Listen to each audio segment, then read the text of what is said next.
Namaste. I am Jofi and welcome to the intro of my Yin Yoga class. We will begin the first pose looking at how we can practice Yin Yoga sequencing around the acupuncture meridians. So we'll start with stretching the stomach and spleen channel. So slide your left knee forward and the right leg back. You glide the right leg as far back as you can. If your hips are hovering off the floor, you can sit higher up on a bolster. And if, depending on the proportion of your body, if your hands are not comfortable resting down and you're not getting the stretch at the front of the thigh, then position both your hands on the block. And we're just going to stay here for a couple of minutes. Okay? So if you don't need the bolster, you can remove the bolster.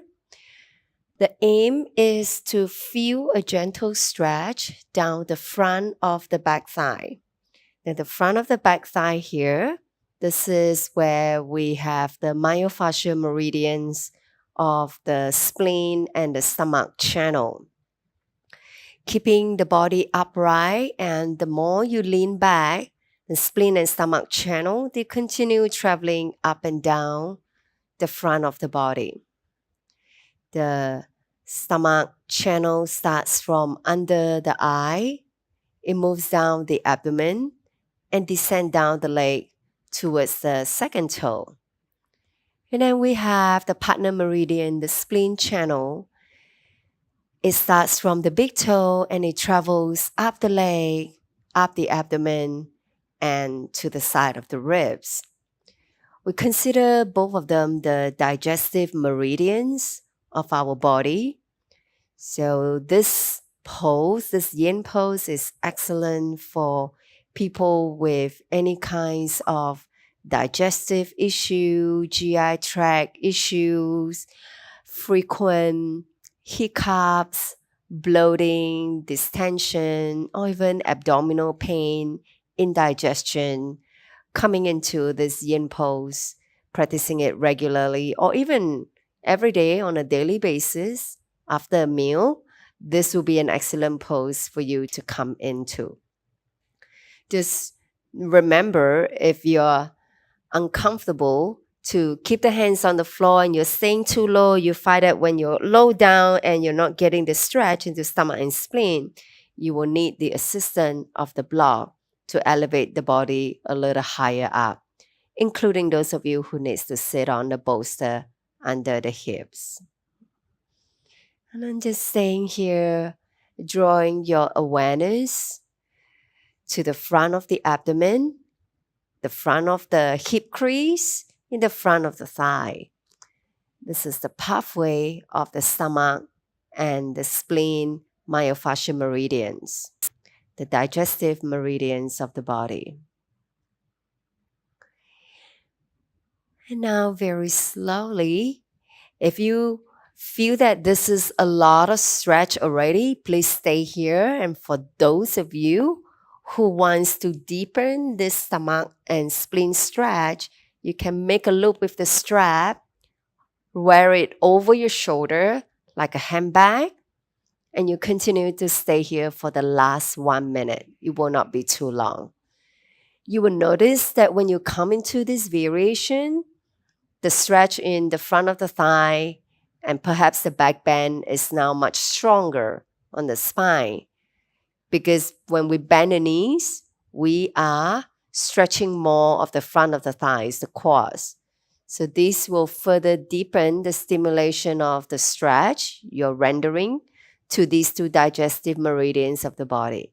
And for some students, this may be an enjoyable variation for you to stay into. And typically, we will come into this stronger variation, usually towards the last minute of the pose, where we know we don't have to stay here for too long. And now very slowly, you release out of the shape.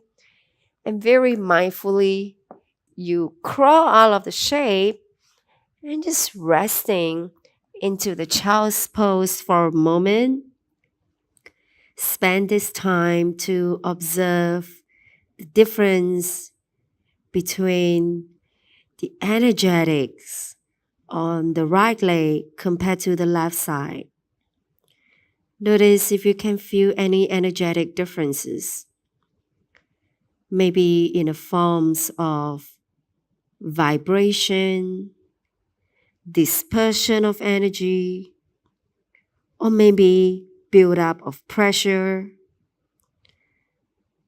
Some people may even feel some tingling sensation in the area where you have just stretched.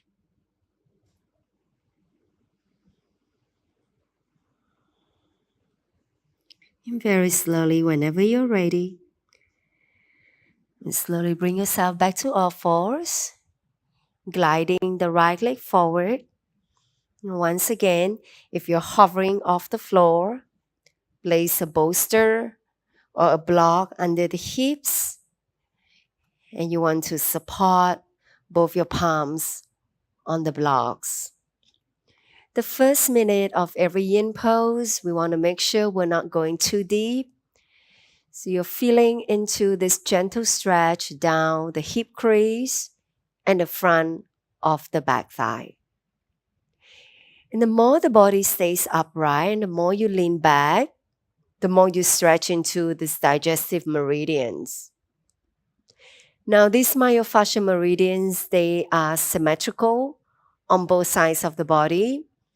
So we're equally rendering the same amount of stretch when we're performing these asymmetrical postures that require us to do both the right and left side of the shape. And just noticing any difference between this left side compared to the right side that you did earlier on. The stomach and spleen channel in Chinese medicine theory, they are correlated to the earth element. And the earth color is yellow. So one of the more obvious symptoms for us to observe would be noticing any yellowish tone in our skin. And if it's slightly jaundiced, then we know there may be some imbalance in this earth element. And performing the stomach and spleen stretch will help to balance the element. Now, either staying here or if you like to, you may bend a knee, catch hold of the strap and wear it over the shoulder for just this last minute. Now, this is just a variation. It is just an invitation for those of you who wants to go deeper. If you feel that bending the knee gets too strong for you, then please abandon this variation. Stay in the first shape.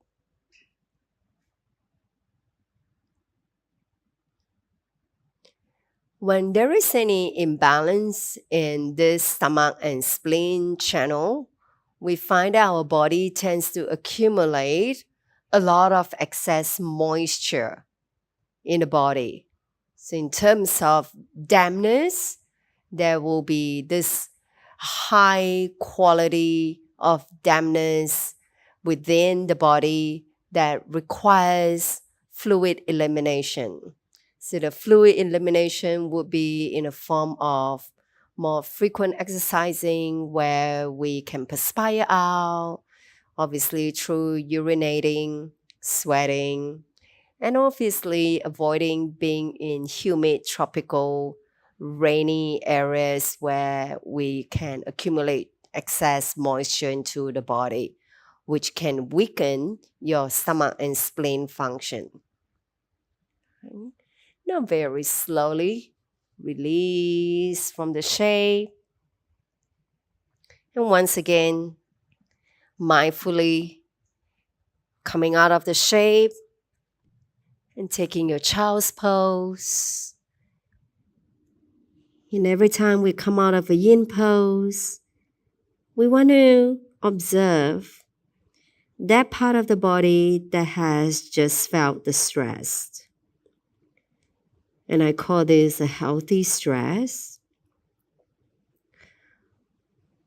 All the soft tissues in our body, they are alive and they need to be regularly put on healthy dosage amount of stress in order for them to stay pliable.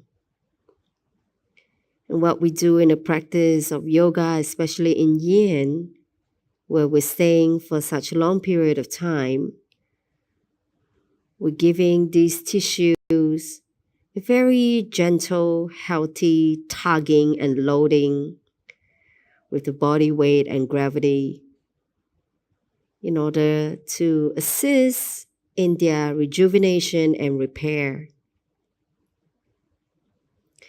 Now, very slowly bringing the body up to sitting. Okay. Now, let's move on to a myo yin practice. So, I'd like for you to take just one tennis ball. You come to a seated position. You straighten one leg out. Then place the ball under the calf muscle right here. And then you can lift the hips up and you begin to roll very gently forward or back.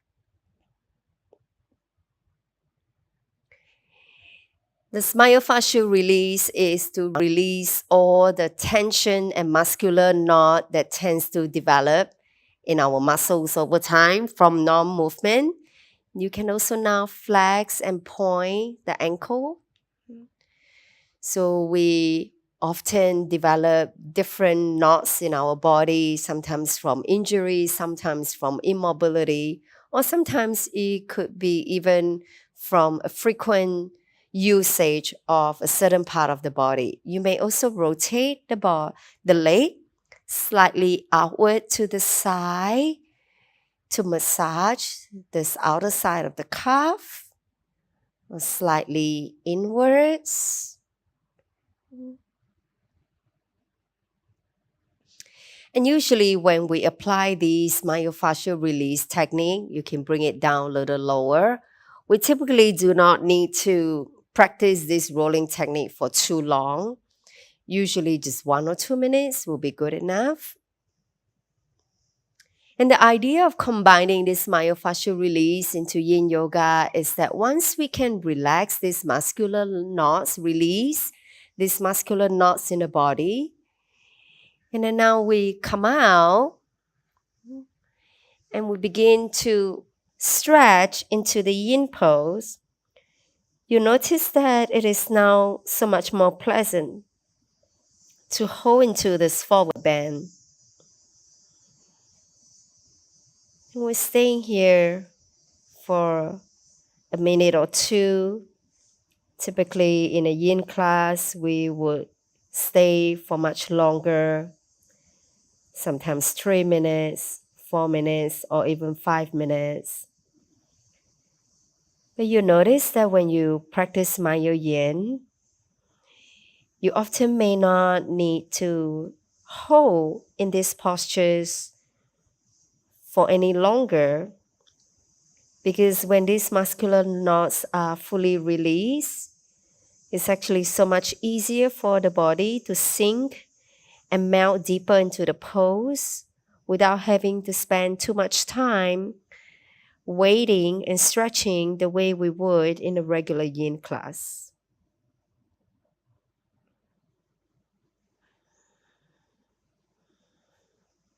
One of the important tenets of the yin practice is we're just using our body weight and the force of gravity, and sometimes with the use of props, to let the body gradually deepen into the pose without pulling or pushing down.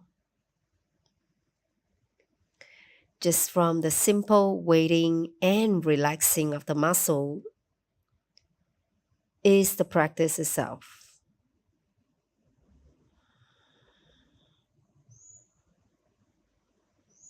And like I said, in a regular yin class, you typically will be staying here for maybe a little longer, up to 5 minutes. But for now, we will gradually exit. And then straighten out both the legs. Place both your hands behind the body and just pausing here for a moment. And then just close the eyes and feel into the difference between the right side and the left side. And because the right leg has gone through the myofascial release as well as the yin stretch, and now you very gently open the eyes. And before you roll, you try to stretch the left leg. And just can you notice that there's so much resistance and it's much challenging for the body to try to lean forward compared to the right side. So we know that adding on this myofascial release with the yin stretches is actually very effective for us to increase this ease and comfort of stretching into the yin postures. So let's now roll into the left side. Now, typically the ball on the floor will be enough for some of you. Maybe some of you would like to bring the ball a little higher up by placing it on the block to increase the pressure. Whenever we want to increase the pressure of these ball rolling techniques, we will take the floor up by using the props. Could use a props, whether it's the block or the blanket. Then you can flex and point the toes. Different ball techniques. Some people like to roll very gently, side to side.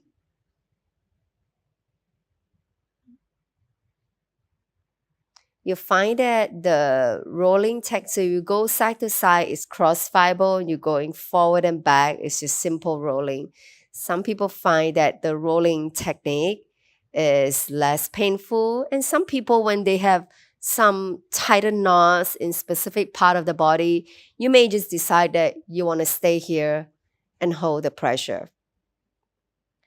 If you want to add on more pressure, maybe one leg will go on top of the other. This will intensify it.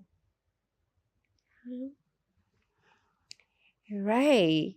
So you want to make sure you spend about a minute or two rolling to the entire length of the calf. Now we're going to slowly release off this. You can sit it in with the foot in front of you or behind you. It doesn't matter. And now you fall forward. And I already noticed. You could even see from the camera that I'm naturally so much more lower than when I first started, where I was so much higher up. So the myofascial release really helps to release these muscular knots in the muscle tissues. And then what we're doing now in the yin is we continue to relax the muscles and let the surrounding connective tissues, the fascial wrapping, feel all the stress. And I call this a very healthy stress. When you eventually come down a little lower to the floor, sometimes it will be helpful to rest your chest on a bolster or your forearms on the block to make your yin pose a little more comfortable. So just like all regular yin practice, the muscles are relaxed in every shape that we come into. We let go of any further motivation to want to go deeper. We're just hanging down, relaxing into the shape. And you simply allow the body weight and the gravity to do the practice for you. All that is required from you as the practitioner is to be patient.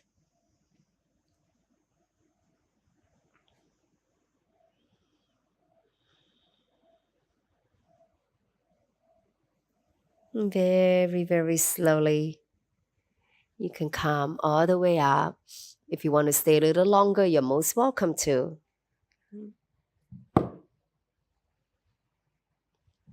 You release the leg. Stretch your arms behind you. And pausing for a moment.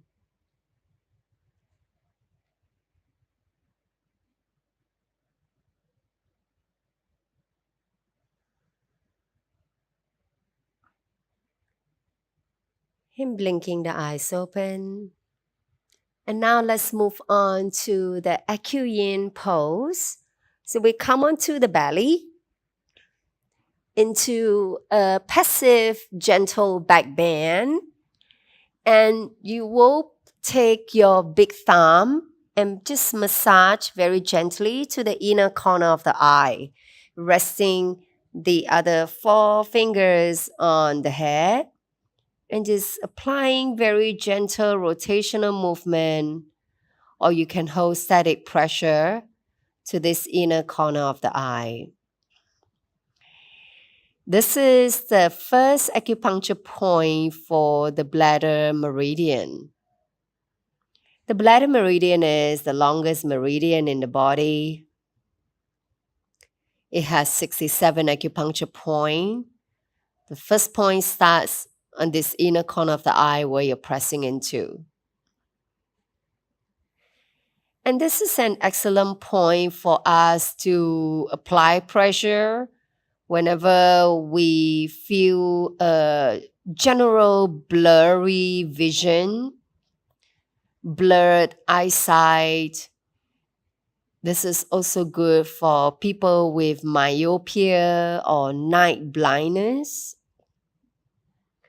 We could also apply this point whenever we feel a lot of pressure building up in the head from overworking.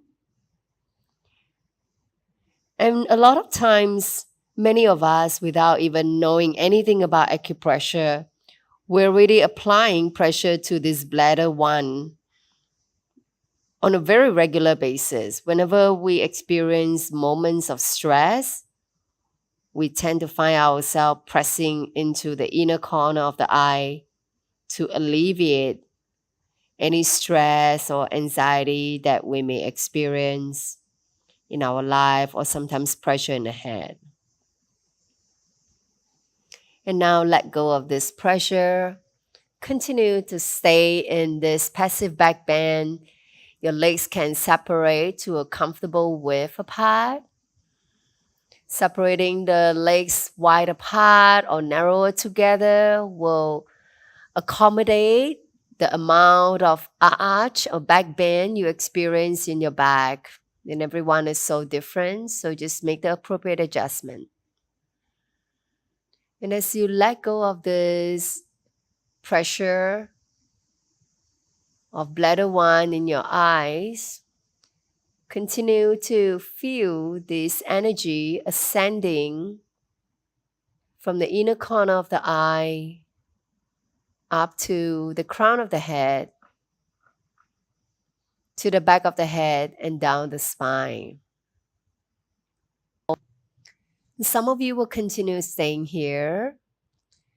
If you want to deepen the back bend, you can proceed to straighten your arms and get more stretch down the front of the body, the belly.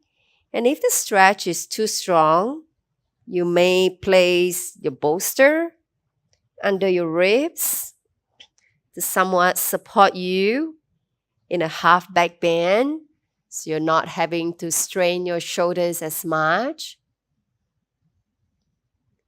So as we were pressing into the bladder one acupuncture point earlier on, which connects to the entire bladder meridian down the back of the body where you are pressing into the spine right now in this back bend, we're opening up through the front channel, the front of the body, which is the partner meridian to the bladder. So we're now stretching into the kidney meridian that flows down the front abdomen. So it comes up from the soles of the feet, travels up to the pubic bone and up the entire front of the abdomen, to the collarbone. So every time we're in a back bend, we are simultaneously stretching into the kidney channel at the front and compressing into the bladder channel at the back. These are two important meridians in our body. They govern the water element, which is in charge of the function of not just regulating the water metabolism in the body, but it also governs our bone health, emotionally, especially in small children. It helps to alleviate any feeling of fear or fright. Even in adults, when we go through moments in life where we are doubtful and constantly being fearful of things that have not happened.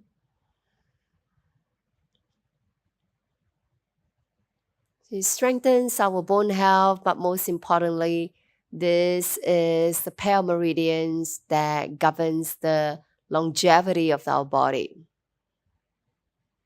So regular dosage of back bends not only keeps our spine and bone healthy, but it also enlivens this kidney energy, which is the energy that we need to conserve in our body to preserve longevity.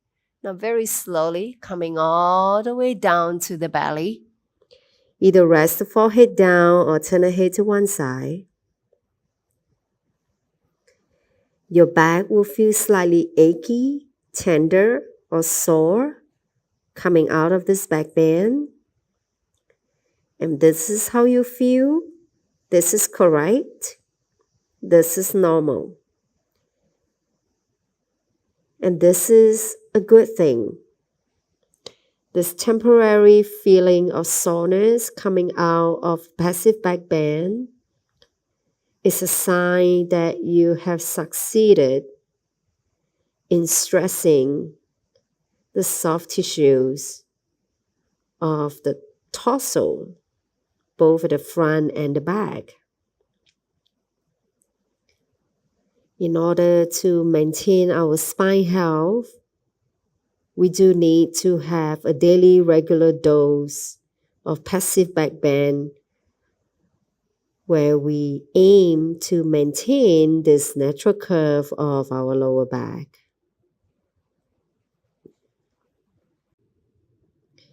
Very slowly, sitting yourself all the way back up and coming into a neutral position. And feeling into the spine, the front and back of the body. Noticing the effects of those three poses on the body.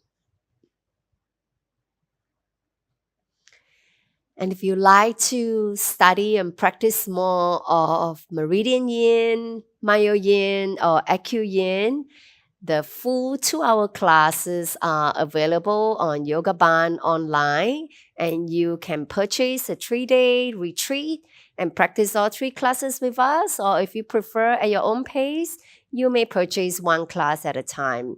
I look forward to practicing each session with you again. Namaste.